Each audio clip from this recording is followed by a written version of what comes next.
News చూస్తున్నాం. ఇటు కువైట్లో కుప్పకూలింది అమెరికాకు సంబంధించిన ఒక ఫైటర్ జెట్. కుప్పకూలిన fighter jet US F-15 strike eagle యుద్ధ విమానం. ప్రస్తుతానికి ఇటు పారాషూట్ ద్వారా ఫైటర్ జెట్ పైలట్ దాంట్లోంచి బయటకు వచ్చి తన ప్రాణాలను కాపాడుకున్నట్టు తెలుస్తుంది. సో ఒక్కసారి మనం చూస్తే కనుక ఆ విజువల్స్లో చాలా క్లియర్గా కనిపిస్తుంది. యుఎస్కి సంబంధించిన F-15 ఫైటర్ జెట్ ఒక్కసారిగా కుప్పకూలిపోయింది. పల్లెటీలు కొడుతూ గాల్లో తిరుగుతూ ఒక్కసారిగా కుప్పకూలిపోయిన ఆ వీడియోని మనం చూస్తున్నాం.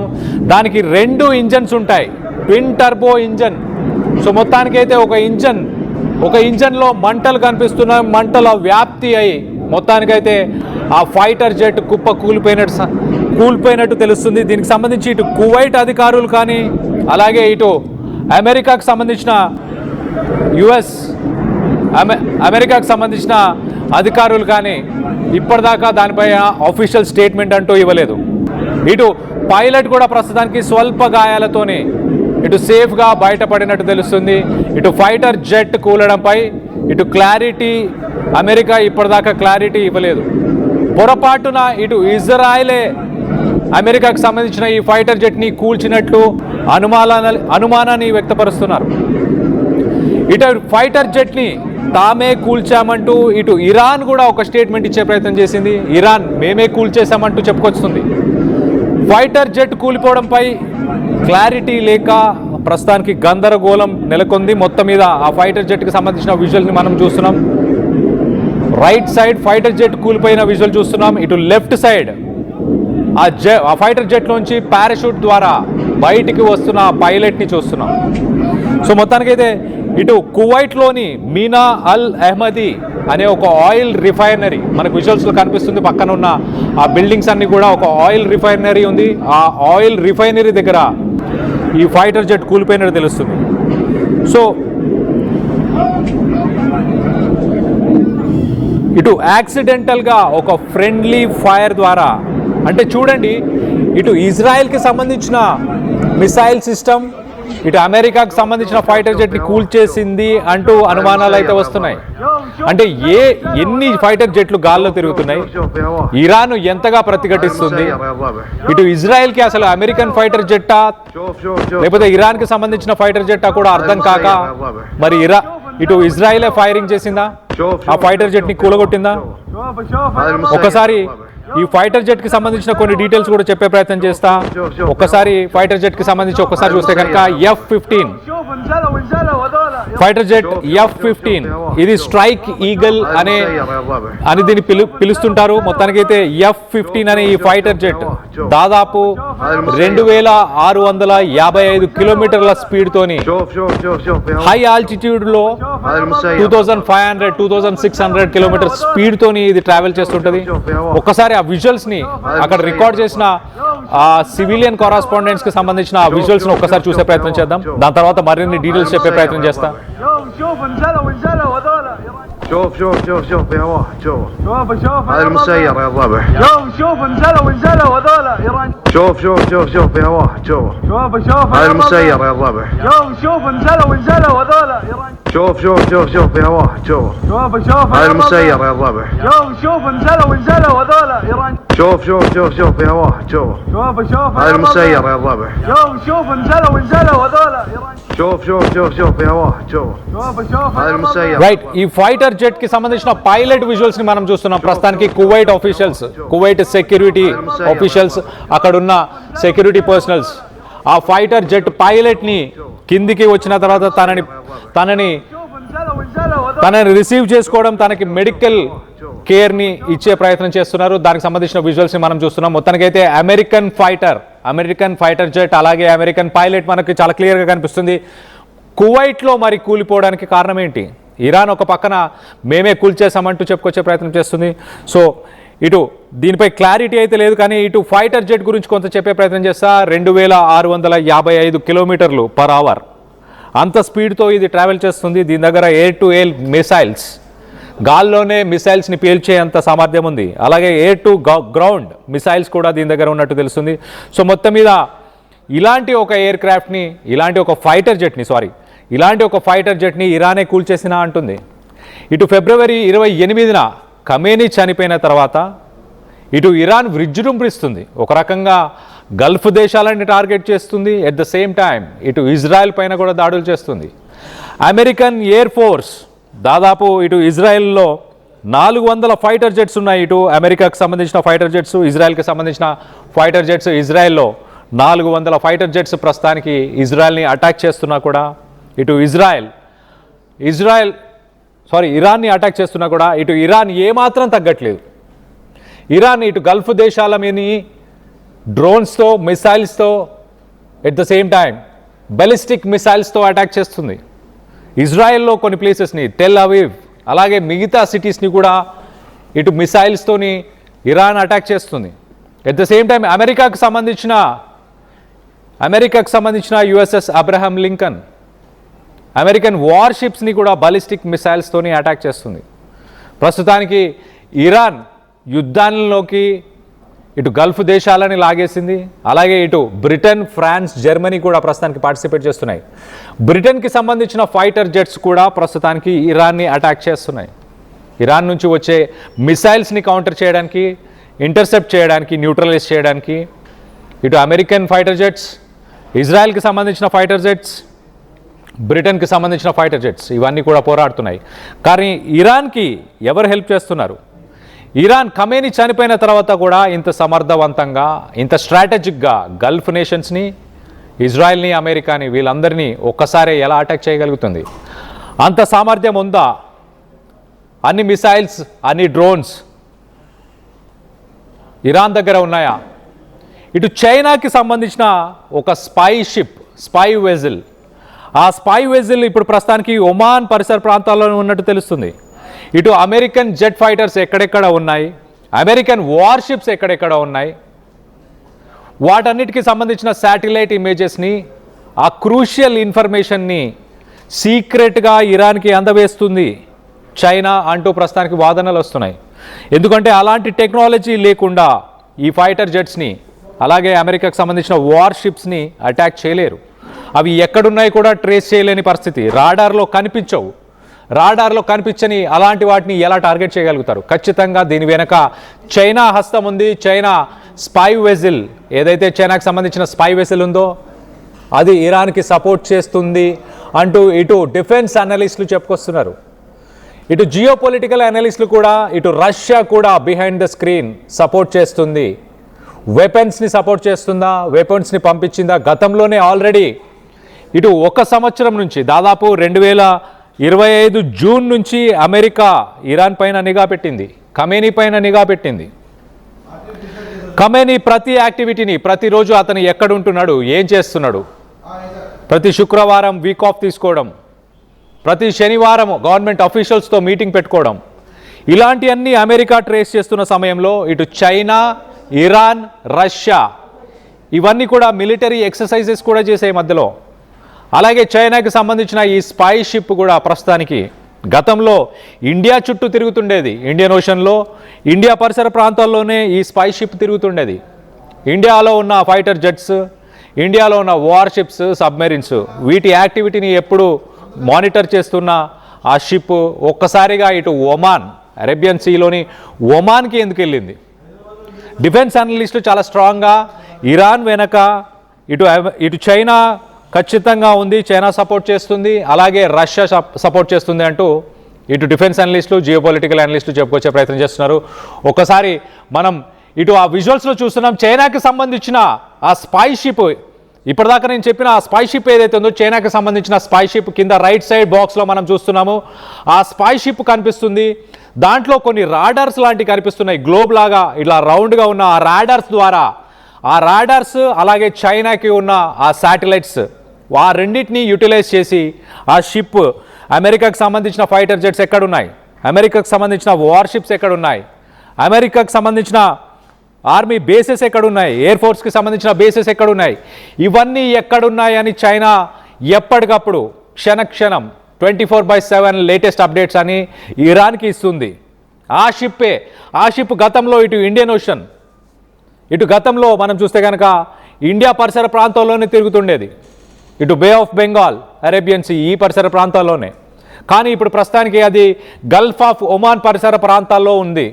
అక్కడ యుఎస్ఎస్ అబ్రహం లింకన్ అలాగే మిగతా వార్షిప్స్ ఎస్కాట్ వెసెల్స్ కావచ్చు, వీటన్నిటి మూమెంట్ అంటే వీటన్నిటి కదలికలని ఎప్పటికప్పుడు ఈ చైనాకి సంబంధించిన ఈ స్పై షిప్ ఇరాన్కి ఎప్పటికప్పుడు లేటెస్ట్ అప్డేట్స్, ఆ డీటెయిల్స్, ఆ శాటిలైట్ ఇమేజెస్, ఆ కోఆర్డినేట్స్ అన్నిటినీ కూడా షేర్ చేస్తుంది. అలా చేయడం వల్లనే యుఎస్ఎస్కి సంబంధించిన అమెరికాకి సంబంధించిన ఒక వార్షిప్ని 4 బాలిస్టిక్ మిసైల్స్తోని ఆల్రెడీ అటాక్ చేశారు. అమెరికాకు సంబంధించిన వార్షిప్స్ని అటాక్ చేయడం అంత ఆషామాషీ విషయం కాదు. ఇరాన్ దగ్గర అలాంటి టెక్నాలజీ లేదు. ఖచ్చితంగా దీని వెనకాల చైనా స్పై షిప్ ఏదైతే ఉందో ఆ స్పై షిప్ ఉందని ఇటు అందరూ వాదిస్తున్నారు. ఇరాన్ ఖమేనీ చనిపోయిన తర్వాత కూడా ఇంత అగ్రెసివ్గా ఎలా పనిచేయగలుగుతుంది? ఖమేనీ చనిపోయే ముందు ఇవంతా ఊహించాడు, ఖచ్చితంగా తనని టార్గెట్ చేస్తారు, తను చంపే ప్రయత్నం చేస్తారు అని. ఖమేనీ ఒక 5 లెవెల్స్ ఆఫ్ సక్సెసర్స్ని, అంటే ఖమేనీ చనిపోయిన తర్వాత ఖమేనీ పదవిని తీసుకోవడానికి 5 వ్యక్తులని, అలాగే అక్కడ ఆర్మీ చీఫ్ చనిపోయిన తర్వాత ఆర్మీ చీఫ్ పదవిని తీసుకోవడానికి 5 వ్యక్తులని, అంటే నెక్స్ట్ వచ్చిన ప్రెసిడెంట్ని, నెక్స్ట్ వచ్చిన ఆర్మీ చీఫ్ని చంపేసిన మరొక వ్యక్తి రెడీగా స్టాండ్ బైలో, అలా 5 లెవెల్స్ ఆఫ్ అడ్మినిస్ట్రేషన్ని ఖమేనీ తయారు చేసి పెట్టాడు. 5 లెవెల్స్ ఆఫ్ అడ్మినిస్ట్రేషన్. అందుకే ఖమేనీ చనిపోయిన కొన్ని నిమిషాల్లోనే ఇటు ఇరాన్ అగ్రెసివ్గా అమెరికాకి సంబంధించిన ఎయిర్ బేసెస్, అమెరికాకి సంబంధించిన నేవీ బేసెస్, గల్ఫ్ నేషన్స్, అలాగే ఇజ్రాయెల్, టెల్ అవీవ్, ఈ ప్లేసెస్ అన్నిటిని కూడా ఇమీడియట్గా అటాక్ చేయగలిగింది. ఎందుకంటే ముందే యుద్ధానికి ప్రిపేర్ అయ్యింది ఇరాన్. అమెరికా లాంటి ఒక సూపర్ కంట్రీతోని, ఒక సూపర్ ఎకానమీ, సూపర్ కంట్రీ అని చెప్పొచ్చు, అలాంటి ఒక సూపర్ ఎకానమీతోని, సూపర్ కంట్రీతోని డిఫెన్స్ పరంగా చాలా స్ట్రాంగ్, ప్రపంచ దేశాలతో పోలిస్తే highest technology, highest artificial intelligence కూడా యూటిలైజ్ చేసే టెక్నాలజీ, న్యూక్లియర్ పవర్తో రన్ అయ్యే వార్షిప్స్, అలాంటి టెక్నాలజీ ఉన్న అమెరికాకి కూడా ప్రస్తుతానికి ఇరాన్ చుక్కలు చూపిస్తుంది. సాధారణంగా ఇప్పటికే ఒక వారం, రానున్న రోజుల్లో ఇంకొక వారం, ఎన్ని వారాలైనా రెడీగా ఉన్నామంటూ ఇరాన్ చాలా అగ్రెసివ్గా చెప్పుకొస్తుంది. ఇటు అమెరికా, ఇజ్రాయెల్ కూడా ఏమాత్రం తగ్గట్లేదు టెక్నాలజికల్గా. ఇటు చాలా అడ్వాన్స్డ్ టెక్నాలజీ ఇటు ఇజ్రాయెల్ దగ్గర, అమెరికా దగ్గర ఉన్నాయి. వాళ్ళ రిసోర్సెస్ నెవర్ ఎండింగ్ రిసోర్సెస్, ఎప్పటికీ తరగని ఆయుధాలు వాళ్ళ దగ్గర ఉన్నాయి. అలాంటి రిసోర్సెస్ ఉండి కూడా ఇటు అమెరికా ఏం చేయలేని పరిస్థితి. ఒక ఫైటర్ జెట్నే కూల్ చేసిందంటే అర్థం చేసుకోండి. ఇటు ఇరాన్ స్ట్రెంగ్స్, అమెరికా వీక్నెస్లు, అమెరికా స్ట్రెంగ్స్, ఇరాన్ వీక్నెస్లు ఒకసారి కంపేర్ చేసి చెప్పే ప్రయత్నం చేస్తా. ఇటు అమెరికా, ఇజ్రాయెల్ దగ్గర లేటెస్ట్ టెక్నాలజీ, వార్షిప్స్ ఉన్నాయి. వార్షిప్స్తో పాటు ఇటు latest technology, fighter jets, advanced fighter jets, ఒక్కొక్క fighter jet billions of dollars. ప్రతి ఫైటర్ జెట్టు 50,000 కోట్ల నుంచి 1,00,000 కోట్లు. అంత అడ్వాన్స్డ్, అంత కాస్ట్లీ టెక్నాలజీ అమెరికా, ఇజ్రాయెల్ దగ్గర ఉన్నాయి. కానీ అంత అడ్వాన్స్డ్, అంత కాస్ట్లీ ఫైటర్ జెట్స్ని కూల్చడానికి ఇరాన్ దగ్గర simplest, cheapest drones, Shahid drones ఉన్నాయి, కామకాజీ డ్రోన్స్ ఉన్నాయి. పెద్ద ఖర్చేం కాదు, లక్షల్లోనే ఖర్చు అయ్యే ఆ డ్రోన్తోని వేల కోట్లు ఖర్చు అయ్యే ఆ ఫైటర్ జెట్స్ని, లక్షల కోట్లు ఖర్చు అయ్యే వార్షిప్స్ని అవలీలగా కూల్చేస్తుంది ఇరాన్. ఇటు ఖతర్లో ఒక రాడార్ సిస్టమ్ కూడా ఉండే, అమెరికాకి సంబంధించిన ఒక రాడార్ సిస్టమ్, దాని కాస్ట్ $1 బిలియన్, దాదాపు 10,000 కోట్లకు సంబంధించిన ఒక రాడార్ సిస్టమ్. ప్రపంచం మొత్తంలో ఎక్కడ మిసైల్ లాంచ్ అయినా కూడా దాన్ని ఇమీడియట్గా దానికి సంబంధించిన ఇన్ఫర్మేషన్ని అమెరికా గమనించగలుగుతుంది ఆ రాడార్ ద్వారా. అలాంటి రాడార్ని కూడా ఇరాన్ ఒక్క డ్రోన్తోని, జస్ట్ కొన్ని లక్షల రూపాయలు ఖర్చు అయ్యే ఒక్క డ్రోన్తోనే కూల్చేసింది 10,000 కోట్లకు సంబంధించిన ఎక్విప్మెంట్ని. సో యుద్ధంలో ఎక్కువ నష్టపోయింది ఇప్పటి వరకు మనం చూస్తే అమెరికానే. ఇటు అమెజాన్ వెబ్ సర్వీసెస్కి సంబంధించిన ఒక డేటా సెంటర్ని దుబాయ్లో ఇరాన్ ఒక డ్రోన్తోనే ఖతం చేసింది. దాని విలువ 50,000 కోట్లు. సో దాదాపు అమెరికా ఇప్పుడు కొన్ని లక్షల కోట్లు నష్టపోయింది ఈ యుద్ధంలో. ఇటు అమెరికాలో కూడా నిరసన సెగలు అంటుకున్నాయి. చాలా సిటీస్లో, చాలా స్టేట్స్లో ఈ యుద్ధం ఎవరి కోసం, దేనికోసం ఈ యుద్ధం, ఎవరి కోసం ఈ యుద్ధం అంటూ ప్రొటెస్ట్లు కూడా చేస్తున్నారు అమెరికాలో ట్రంప్కి వ్యతిరేకంగా. అంటే అర్థం చేసుకోవచ్చు. ఆర్టీవీలో వస్తున్న వార్ అప్డేట్స్ ప్రతి ఒక్కరు ఫాలో అవుతున్నారు. Thank you for trusting us and following RTV for latest updates on Iran, Israel and America war updates. మీరు వందల్లో ఇంట్రెస్టింగ్ కామెంట్స్ కూడా చేస్తున్నారు. ఆ కామెంట్స్ కూడా కొన్ని చదివి వినిపించే ప్రయత్నం చేస్తాను. ఒకసారి మనం చూస్తే కనుక ఇటు ఇరాన్, ఇజ్రాయెల్కి సంబంధించిన నష్టాన్ని ఎవరు పూడ్చలేరు. కొన్ని లక్షల కోట్లు నష్టపోయింది ఇప్పటిదాకా ఇరాన్ చేస్తున్న ఈ వార్లో ఇజ్రాయెల్ అండ్ అమెరికా. కొన్ని కామెంట్స్ కూడా మీకు చదివి వినిపించే ప్రయత్నం చేస్తాయి. ఇటు 1952లో ఇటు మాచర్ల ఆంజనేయులు కామెంట్ చేశారు, ఇండియన్ కంట్రీ అంటూ మొత్తానికైతే చెప్పుకొస్తున్నారు.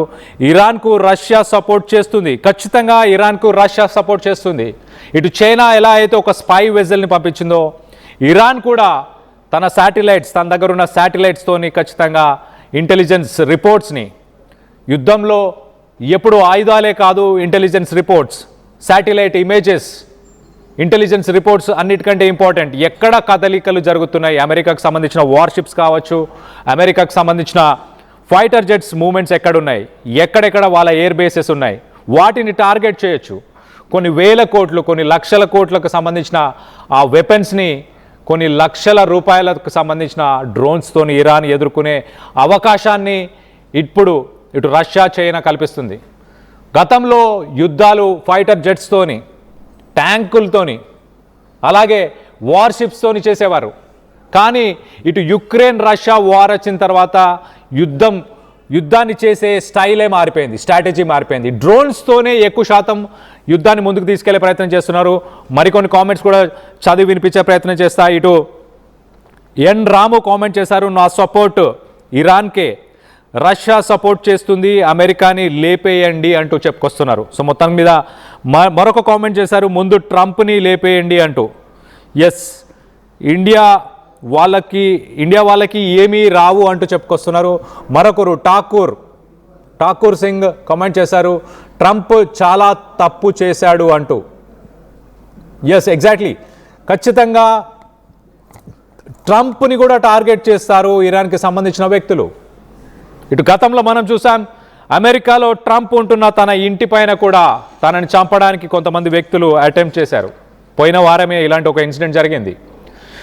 ట్రంప్ని ఎలాగైతే ఖమేనీని, ఇరానియన్స్ ఆఫీషియల్స్ని, ఖమేనీ అలాగే ఇరానియన్ ఆఫీషియల్స్ని ఎలాగైతే సిఐఏ, అలాగే ఇటు ఇజ్రాయెల్కి సంబంధించిన ఇంటెలిజెన్స్ వర్గాలు ఎలా అయితే నిఘాని పెట్టి ఎప్పటికప్పుడు తన మూమెంట్స్ని, తన కదలికలను చూసే ప్రయత్నం చేశారు, అలానే ఇరాన్, చైనా అలాగే రష్యా ఇవన్నీ కూడా ఇటు అమెరికాకు సంబంధించిన ఫైటర్ జెట్స్ కావచ్చు, వాళ్ళ వార్షిప్స్ కావచ్చు, వాళ్ళ కదలికలు, వాళ్ళ మూమెంట్స్, వాళ్ళు ఎక్కడెక్కడ తిరుగుతున్నారు, ఇటు ఒమాన్కి సంబంధించి అరేబియన్ సీలో కానీ, ఇటు స్ట్రెయిట్ ఆఫ్ హార్మోజ్ కావచ్చు, రెడ్ సీ కావచ్చు, ఈ పరిసర ప్రాంతాల్లో వార్షిప్స్ ఎక్కడున్నాయి, వాళ్ళ ఎయిర్ బేసెస్ ఎక్కడున్నాయి, వీటిని ఎప్పటికప్పుడు చైనా ట్రాక్ చేస్తూ ఇరాన్కి హెల్ప్ చేస్తుంది.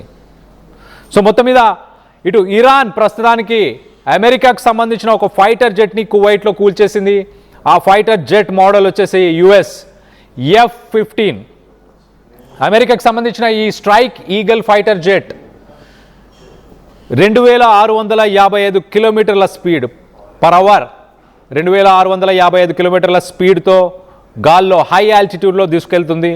ట్విన్ ఇంజన్స్ ఉన్నాయి దీనికి. ట్విన్ ఇంజన్స్ ఉన్నా కూడా దాంట్లో ఒక ఇంజన్కి మంటలు అంటుకోవడం ద్వారా మొత్తానికైతే కువైట్లో అది కుప్పకూలిపోయింది. దానికి సంబంధించిన పైలట్ కూడా ఆ పారాషూట్ని ఓపెన్ చేసుకొని మొత్తానికైతే చాలా సేఫ్గా అక్కడ దిగిపోయినట్టు తెలుస్తుంది. ఇరాన్ దీన్ని మేమే కూల్చేసామంటూ చెప్పుకొచ్చే ప్రయత్నం చేస్తుంది. మరో పక్కన ఇజ్రాయెల్కి సంబంధించిన ఫోర్సెస్ పొరపాటున యాక్సిడెంటల్లీ ఒక ఫ్రెండ్లీ ఫైరింగ్లో ఈ ఫైటర్ జెట్ని కూల్చేసామంటూ ఇటు ఇరాన్ చెప్పుకొచ్చే ప్రయత్నం చేసింది. దీనికి సంబంధించి మీరేమనుకుంటున్నారు? రానున్న రోజుల్లో ఏం జరగబోతుంది? ఇటు ఇజ్రాయెల్ అమెరికాను ఇటు ఇరాన్ ఓడిచ్చే అవకాశం ఉందనుకుంటున్నారా? దీనికి సంబంధించి మీ అభిప్రాయాలు ఏంటనేది కింద కామెంట్ రూపంలో తెలియపరచండి.